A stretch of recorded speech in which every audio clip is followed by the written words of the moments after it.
All right, y'all. So Tamron Hall happened. What y'all think about the episode? Now, here's my reaction to it. The moments and the things that y'all did not get to see. Let's look. Tamron Hall aired. So it aired live on, not live, but it aired on TV. It aired on ABC.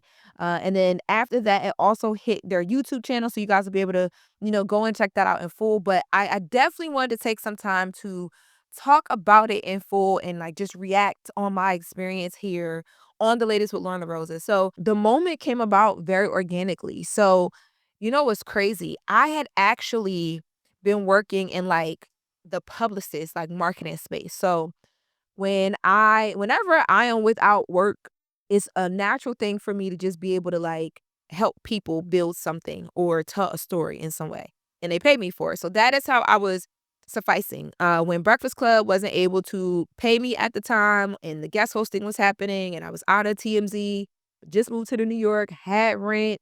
I've been doing some things with ESPN and Skate writing wise, and that came to full stop. I was like, all right, bet. Time to get the hustle on. So I had a couple brands that I was working with in the marketing and PR space, and I was pitching a client. Devin Loves Numbers. He is an amazing kid genius. Shout out to Devin Loves Numbers and their team. I've been pitching him for all the talk shows. Jennifer Hudson, Sherry Shepherd, Tamron Hall. And I have friends at all these shows, right? From EP to producer to AP, like easy phone calls, easy text. And, we were able to land some things. But in the midst of that conversation, the podcast drops. So in the midst of this conversation, the Breakfast Club, stuff is happening. I get back onto the Breakfast Club. All the things happen. The podcast drops. And one of my homegirls who works with the Tamron Hall show, she's a producer over there, hits me up and she's like, hey, I've been pitching you for the show. A lot of us over here have been pitching you. We want to get you on the show. We're just trying to make it work. And there were a couple days that were thrown at me, dates that were thrown at me, didn't work out. And I'm like, they're not interested. Like, it's not really much for me to talk about yet. Like, she has like real celebrities on her show. Like, what am I going to talk about? You know what I mean? And that's again, the producer news desk girl in me is like, you are not the story. Which is, I feel like it's a great attitude for me to keep in what I do. Like, I gotta balance the two, but I gotta get away from this imposter syndrome. But yeah, so they came back again with another date, and I'm like, oh, they're serious. Like, they really want me to do the show. And it happened. And after I wrapped, the two producers, one's still there, one is not there anymore. She's formerly a producer of Tamron Hall, reached out to me and was like, do you know how epic it is that last year around this time, you was banging out our door trying to get your clients on, and now they're like, we need to have her on this show. And not only have you on the show, but we need to lead the show with her. We need to have this conversation. I've been watching the podcast. I've been watching the Diddy updates. This needs to happen. And I'm like, man, you just never know what is in store for you. Like, never. And that's why I always want to stay head down doing the work. Like, I want to make sure that that is my like model. Like, if you don't know nothing else about me ever in my career, I want people to be like, nah, but she showed up to work though. Or that girl be working. That is literally what brown girl grinding is. Like, nah, that girl be grinding though. Like, she be hustling. I want, and now that I'm maturing in this space and getting to know what I want, what things I want to be attached to and what conversations I want to attach to me, I want it to be with substance, of course. Like, I don't want to be like busy going nowhere. But imposter syndrome kicks in pretty often. First of all, let me just say that it's just, it's fire for me to be in these spaces as a person that is like learning as I'm going. So being in the newsroom, it's a very different experience than what I'm experiencing now with the Breakfast Club. And we've talked about this. It's a big part of it is just like, you guys get to know me a little bit more personally. The story comes from me versus an outlet. Even if it comes from Breakfast Club, it's me that you guys are hearing and seeing and centering upon. So all that has been like really new for me. And there is good with the bad. There is praise with the critique. But it's also been a very different space for me because production wise, like the Breakfast Club as a radio show is so different than working in a newsroom where, there's like, it's like editorial and it's it's very different. So being on the Breakfast Club and seeing the impact of it, and I mean, when I say impact, like literally, it's changed my life in this last year, year that I've been there officially, but 2 years that I've been even associated with the brand. And I was on television in LA before. So TMZ, you guys know, have their daytime and primetime evening shows, and then and in the daytime they come on in between a lot of the big daytime talk shows. Like I remember, us, Wendy, Page Six, us. I was at TMZ for so long. When I talk about it, I'm so used to talking about it as if I'm still there. But TMZ used to come on, and then there would be Wendy, and then Page Six had a show at one point. And that was the lineup. And I remember, Ellen was there, and then Tamron Hall got her show, and then Wendy left, and Sherry Shepherd, and all these things. So to be in a space now where instead of being as a part of a conglomerate because of a brand, right? Like TMZ is in that conversation and gracing conversations with these shows. It's like Loren LoRosa was on The Breakfast Club. That I'm on The Breakfast Club. Well, that freaks me out still. I literally have days where I'm like, yo, I can't believe I'm here. But also Loren LoRosa on Tamron Hall.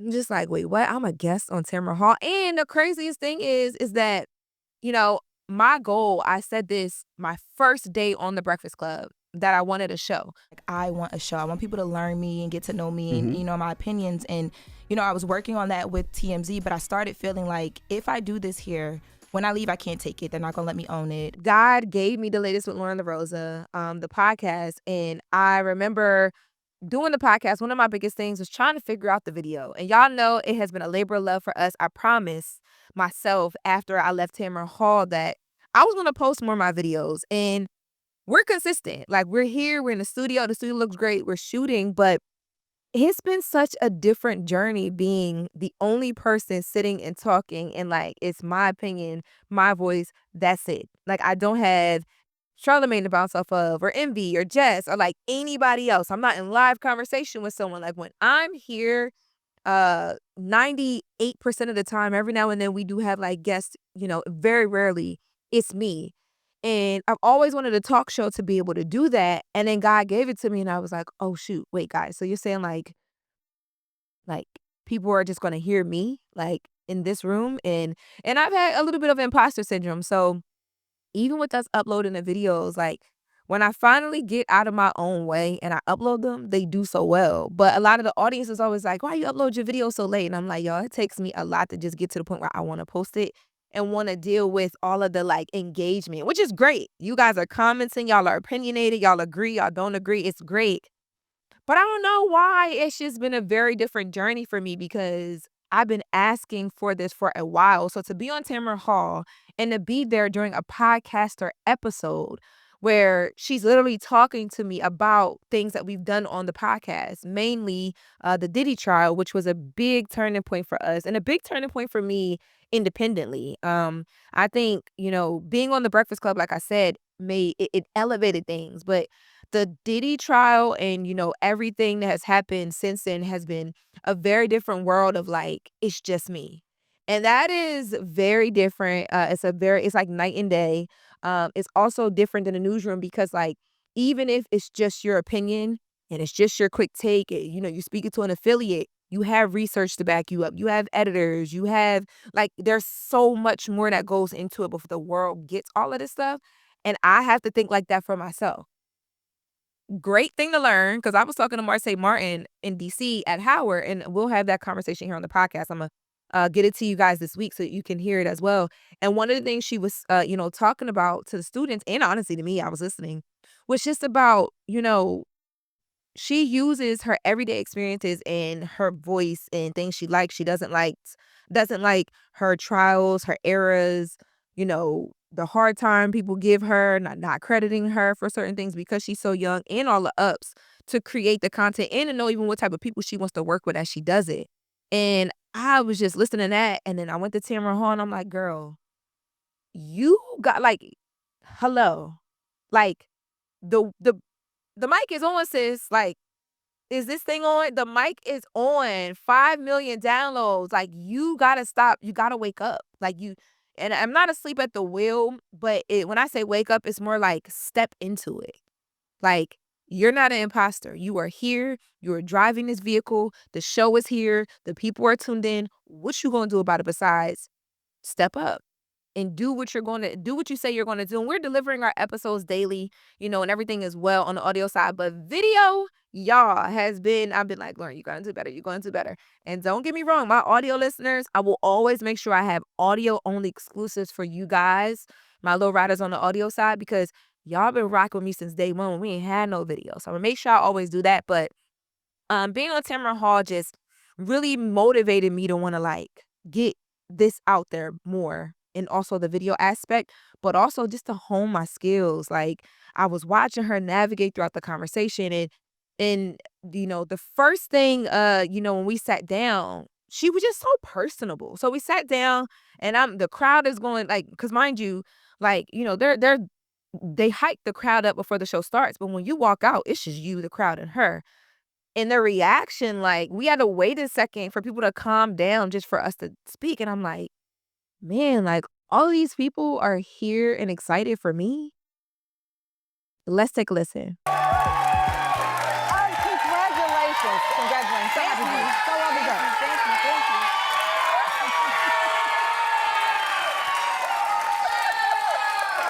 They're gonna make me cry. We ain't even started yet. I love it. And when you talk about things being such a good feeling, it's like, one of my biggest things, I feel like I prioritize, and I always say to myself, and maybe I'll make myself a little anxious by saying this too, is that as much, you know, as much as people are like saying, "Hey, we love what you do," and all the things, I want to make sure that like that's not making me be comfortable. Like, I still want to like go hard.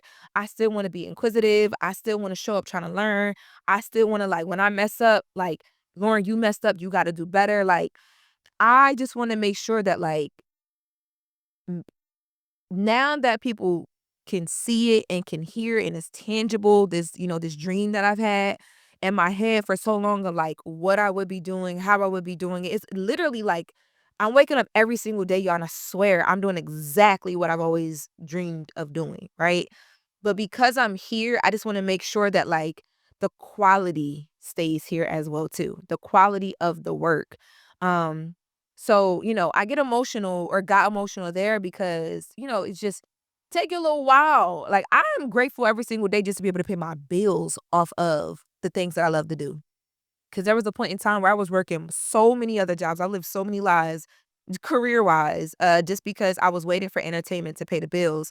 So I'm just grateful for that as well, but it's just like I'm really here doing this type of thing. And I've always heard people speak about imposter syndrome, and I had a friend ask me one time, like, "How do you get over that?" Because you're in a space now where you know what you want, and you've demanded what you want, and you continue to, and you know how you want people to deal with you, and you know how to instruct people on your team. But I feel like as you walk into new doors and new levels, and you're dealing with different things, that it creep right on back up into you. And I was watching myself on Tamron Hall, and I realized, I'm like, "You've been dealing with imposter syndrome." Like, this conversation I had with Tamron Hall, and she actually brought up, you know, a good point of, just fighting your way into things. And I don't like it when people use the bullying my way onto the Breakfast Club. And that was shout out to Carlos King. That interview I did there, people always bring it up and always bring up that line. And I know people bring it up because it's such a strong, like, you feel it. So then the Breakfast Club happens. That all happened at the same time, to be honest with you. Like, me knowing that I was leaving and Breakfast Club opening up, it all happened because I bullied my way into getting a guest hosting position. Like, they didn't know me. I had never met or worked with Charlamagne Envy, Angela Yee. I didn't know the EP who was booking Eddie F, who was booking everybody for the guest hosting. They didn't know me from a can of paint. But I don't like it because, I don't know, I just don't want it to sound like aggressive. But I mean, shoot, I did keep showing up and didn't go nowhere. And another thing too that I thought was like really interesting with Tamron Hall was, in real time, I think I realized what my niche was. So me and Tamron Hall were talking about the Diddy trial, and she's talking about, because she's a seasoned journalist. Like, she's been doing this for some time, and she's talking about, what drew her to the platform. And she found out about, the latest with LoRosa, the podcast, during the Diddy trial. And I have gotten a lot of critique about the fact that, like, I take you guys on a journey with me. I'm taking y'all to different events. We on the road. I remember one episode I did literally from the car at the BET Awards because I needed to get an episode in and I wanted it to be fresh right when I left the award show. And I refused to go to a studio and I refused to do an evergreen episode. And, but those episodes do so well for me. And Tamron Hall brought up the fact that the reason why she locked into the podcast and what made her realize, like, oh, this girl has something was that raw, I'm bringing you with me. I'm barely edited. Let me tell you how I feel for real. On top of put the story together with some facts. Let's take a listen. So I came out of court. I just told the people what I saw, what I heard. And I wanted you to feel like as much in it, like not too much edits. Well, see, and that's what I liked about Yeah. I like about your podcast. It doesn't feel over edited. Yes. I feel like you're kind of saying, if I say it this way, I'm going to keep it this way. And that's the authenticity of live reporting. Yeah. That's why I always liked live TV, because I used to tell people, once it's out, it's out. I can't get Yes. it back. I don't know, y'all. My goal in going on the Tamron Hall show was like, I want the world to see me in this space and be like, baby girl need a talk show. I want network execs to see me in this space and be like, what are we developing and why haven't we considered LoRosa? Like, that was my goal. I have a vlog. We were talking, prior to this, and I was telling, my friends. I had my friend Sharon Fontaine, Share the Beat, who is a makeup artist. She was there. She did my makeup. Dante, the hairstylist, Dante Lloyd, Dante the hairstylist, did my hair. Shout out to Diggy Dig on Instagram, who was the assistant stylist, Javon James, who's my lead stylist, there as well. And of course, Patrick Nari on the cam. And all those names that I've said, Patrick is relatively new to the team, but he's been working up with us since the podcast launched. But all those names that I've said to you guys, I've known these people since I was like 12, 13 years old. And we have always been doing this. Sharon has been doing my makeup since I was modeling back in Delaware, like in high school, middle school. Dante has been doing my hair forever.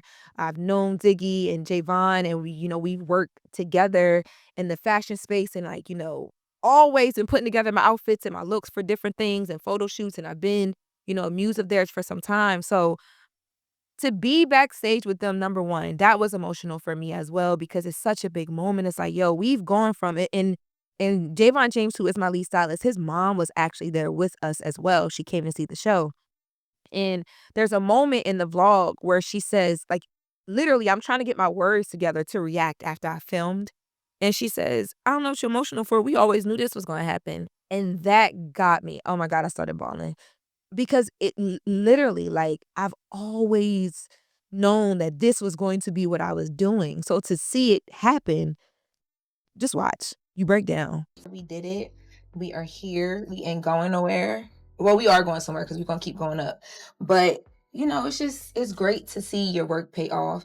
And I also feel like, too, this is not even the biggest payday. Trying to jinx me. I felt that. I'm trying not to cry. And it's just great to be doing it with people that, like, you've always been practicing doing it with. Like, I do believe that, like, you do got to meet new people along your journey and, bring in new people and new ideas sometimes. But I've been blessed to be surrounded by people who have new ideas and who have passion and who are elevating. And they've been my tribe before. And we've been doing this together, or dreaming about these things together for a very long time. So, it was just natural for me to be like, oh, wait, I could put them on payroll? Come on, let's do it. But yeah, I was back there, I'm backstage, and I'm telling them, this is how I want to look. Like, my vision for this is when those Tam Fam doors open and you see Loren LoRosa walk out, I wanted to give, I have arrived. This is my show. Sorry, Tamron, I ain't taking your job, girl. When the people see this, I want the network to be like, she deserves a show. I want the brands to be like, her face is snatched. But I wanted you to feel that. And like, there were so many people who watched it and just, their story resonates with them.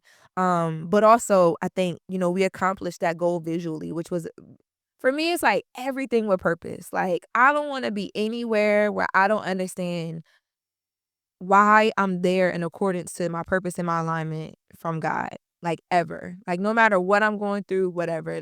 Listen, I always want to be like, all right, okay, God, like, why? Like, why am I here? What am I getting from this?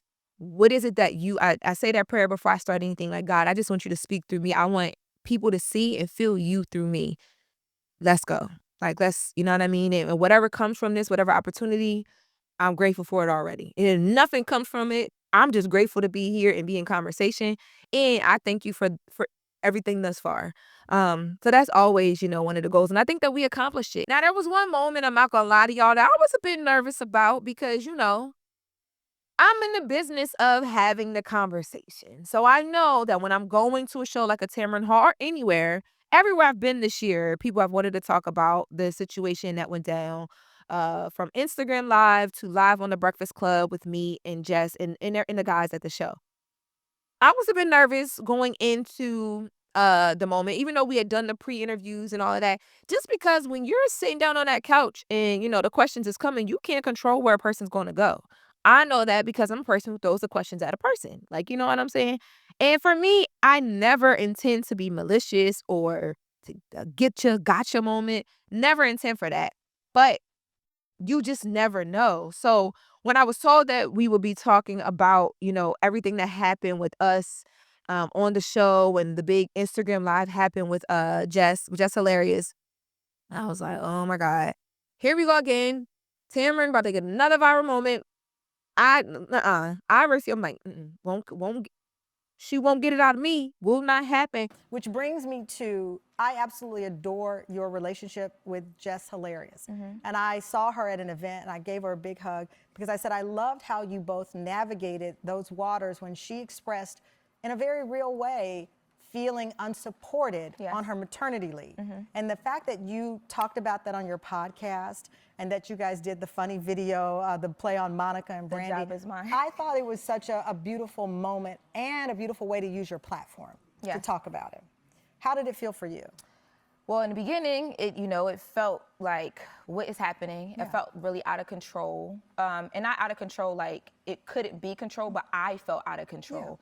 And, in career and in profession, you're used to kind of controlling your steps because you want to hit certain goals. So, it wasn't the most comfortable, but I think, the biggest thing that when I talk to people about it, especially other Black women, they're like, we've never seen that in real time. Like, we've never seen people or two Black women be able to say, hey, this is what happened, but like, we're sisters now. But I will say to you guys that it was and this is why I've learned to give people grace in this role when you drive in this seat as a commentator or an interviewer, a podcaster, because a lot of times your intention may not come off in certain clips and your reputation or conversations you've had prior to can precede you. And sometimes it's not fully fairly. And even if it is fairly, depending on who you asking, it's like everybody's experience with you is their own. So the best advice I ever got when I was first starting out on the Breakfast Club,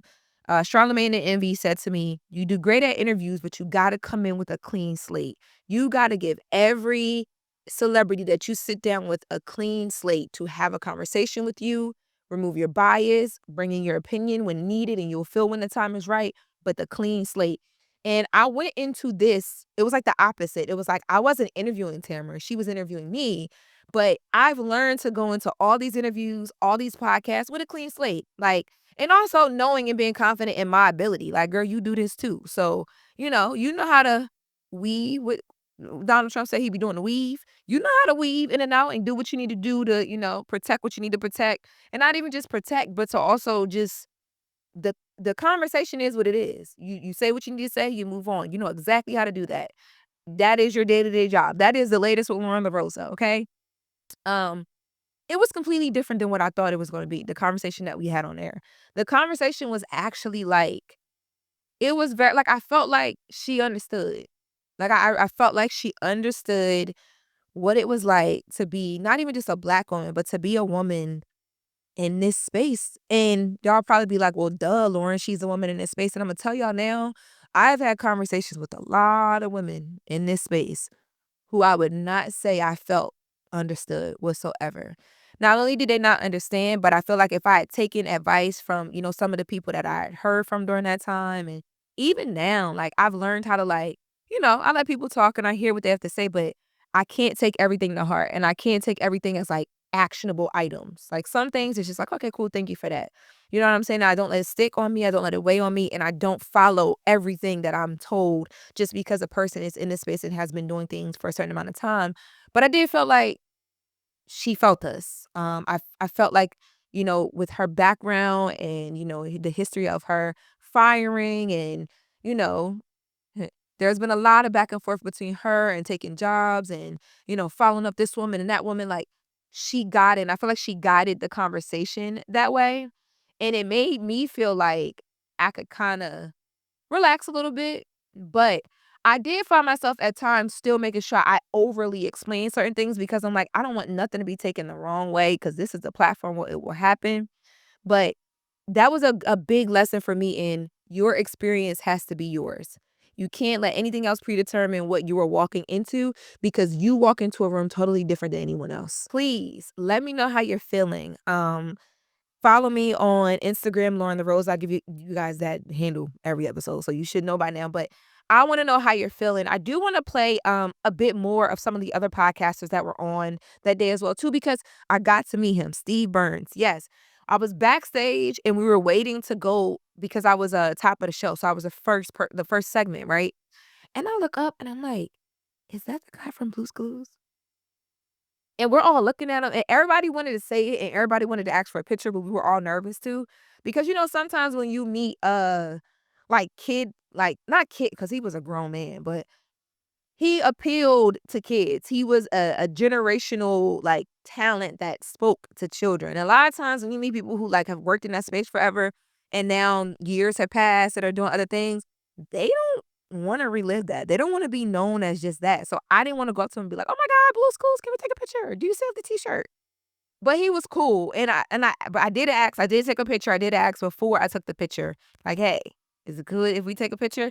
But it was exciting to hear about his journey as well too and meet him backstage. So yeah, shout out to Tamron Hall and the team over there. At the end of the day, guys, there's always a lot to talk about, and you guys could be anywhere with anybody talking about this, but you choose to be right here with me. I am always so appreciative, my low riders, every single time you tune in. It's Loren LoRosa. This has been a exclusive behind the scenes look into my visit at Tamron Hall.